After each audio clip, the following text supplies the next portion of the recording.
আসসালামু আলাইকুম। আশার মিনি কিচেনে সকল বন্ধুদের স্বাগত জানিয়ে শুরু করছি। আজকে আমি নিয়ে এসেছি এঁচোড়ের নিরামিষ রেসিপি। এভাবে এঁচোড় রান্না করলে দেখতে যতটা লোভনীয় হয় তার থেকে খেতে কিন্তু অনেক বেশি মজার হয়। তো চলুন এঁচোড়ের রেসিপিটি দেখে নেওয়া যাক। আর যারা নতুন বন্ধু আমার ভিডিওটি দেখছেন, ভালো লেগে থাকলে অবশ্যই আমার চ্যানেলটি সাবস্ক্রাইব করে আমার পাশে থাকবেন।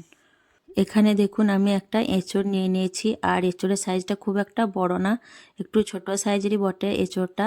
আপনারা চাইলে কিন্তু এঁচোড়ের পরিমাণটা বাড়িয়ে নিতে পারেন, এর থেকে বড় সাইজেরও নিতে পারেন।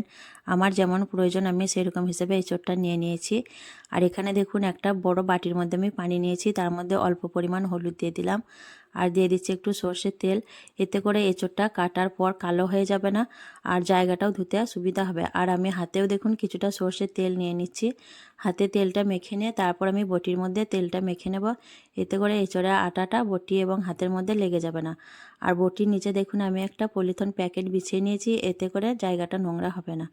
বটির মধ্যে আমি তেলটা ভালো করে মেখে নিয়েছি। এখন এঁচোড়টা কেটে নিচ্ছি। দেখুন প্রথমে মুখটা কেটে বাদ দিয়ে দিলাম, তারপর আমি মাঝ বরাবর এঁচোড়টা পিস করে কেটে নিচ্ছি।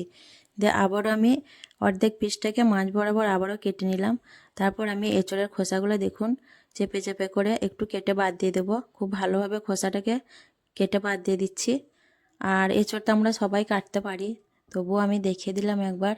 এঁচোড়ের খোসাটা ভালোভাবে কেটে নেওয়ার পর আমি এঁচোড়ের যে মাঝের অংশটা দেখুন সেটাও বাদ দিয়ে দিলাম। তারপর আমি ডুমো ডুমো করে এঁচোড়টাকে কেটে নিচ্ছি। সব এঁচোড়গুলোই আমি দেখুন একইভাবে করে কেটে নেব। এঁচোড়ের মাঝের অংশটা বাদ দিয়ে দিলে খেতে ভালো লাগে, শক্ত অংশটা থাকলে খেতে খুব একটা ভালো লাগে না।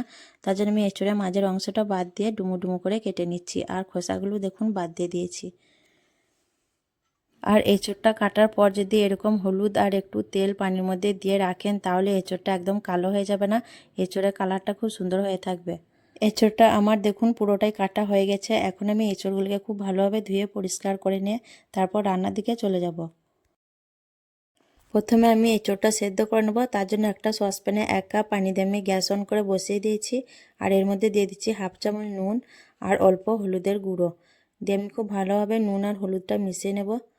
তারপর আমি এখানে দিয়ে দিচ্ছি দেখুন কেটে রাখা এঁচোড়গুলো দেওয়ার পর আমি ঢাকনা ঢেকে দিয়ে 10 মিনিটের মতো সেদ্ধ করে নেব। এঁচোড়টা আমি 10 মিনিটের মতো সেদ্ধ করে নিয়েছি। এখন আমি গ্যাস থেকে এঁচোড়টা নামিয়ে পানিটা খুব ভালোভাবে ঝরিয়ে নেব। রান্নার জন্য আমি পরিমাণ মতো একটা কড়াইয়ে সর্ষের তেল দিয়ে গরম করে নিয়েছি। তেলটা হালকা গরম হওয়ার পর এখানে দিয়ে দিচ্ছি কেটে রাখা আলুগুলো আর দিয়ে দিচ্ছি হাফ চামচের মতো নুন আর দিয়ে দিচ্ছি খুব অল্প পরিমাণ হলুদের গুঁড়ো দিয়ে আমি আলুগুলোকে নেড়ে চেড়ে 4-5 মিনিটের মতো ভেজে নেব। আর এখানে আমি 3টে মিডিয়াম সাইজের আলু ব্যবহার করেছি। আলুগুলোকে দেখুন আমি একটু বড় বড় করে কেটে নিয়েছি। দিয়ে আলুগুলো আমি একটু নাড়াচাড়া করে ভেজে নেব। আলুগুলোকে দেখুন আমি 4-5 মিনিটের মতো ভেজে নিয়েছি। আর দেখেই বুঝতে পারছেন আলুটা আমি কিভাবে ভেজে নিয়েছি। এইভাবে করে আলুটা ভেজে নেওয়ার পর এখন আমি দিয়ে দিচ্ছি সেদ্ধ করে রাখা এঁচোড়গুলো। এঁচোড় দেওয়ার পর আবারও আমি আলু আর এঁচোড় বেশ কিছুক্ষণ ভেজে নেব।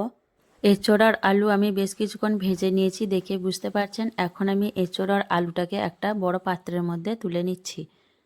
তারপর এই তেলের মধ্যেই দিয়ে দিচ্ছি একটা তেজপাতা, গোটা গরম মশলা আর দিয়ে দিচ্ছি ছোট চামচে 1 চামচ গোটা কাঁচা জিরে।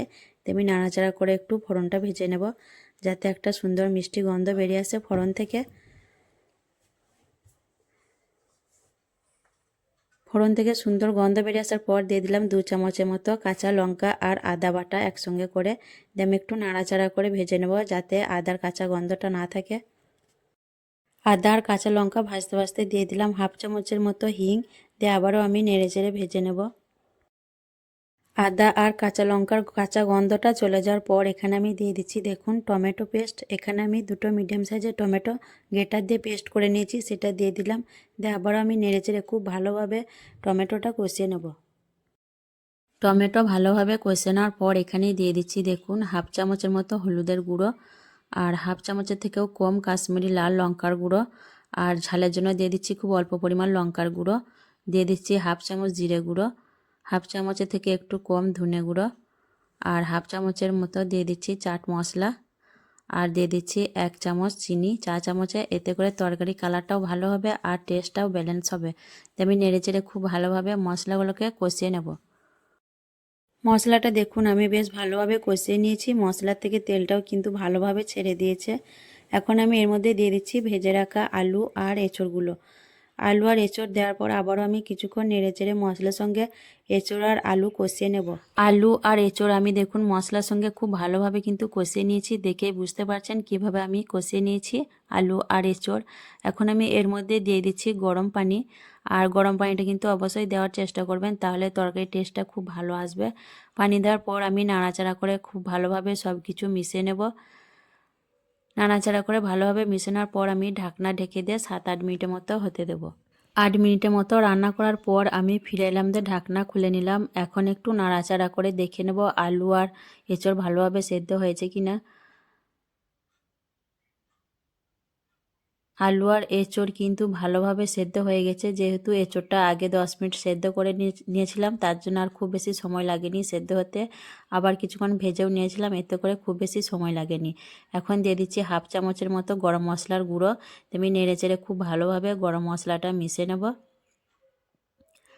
গরম মশলা খুব ভালোভাবে মেশানোর পর দিয়ে দিচ্ছি 1 চামচ গাওয়া ঘি, এতে করে স্বাদটা আরও বেড়ে যাবে।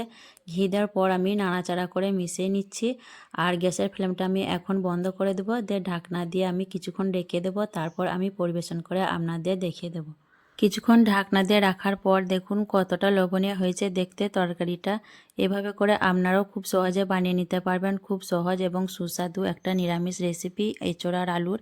এভাবে করে আপনারাও একবার বানিয়ে দেখবেন। তো আজকের এই নিরামিষ এঁচড় আলুর তরকারিটা কেমন লেগেছে অবশ্যই কমেন্টে জানাবেন। ভালো লাগলে লাইক করবেন, শেয়ার করবেন, আর আমার চ্যানেলটি সাবস্ক্রাইব করে আমার পাশে থাকবেন। আসবো আবারও অন্য কোনো রেসিপি নিয়ে। সকলে ভালো থাকবেন, সুস্থ থাকবেন। আল্লাহ হাফেজ।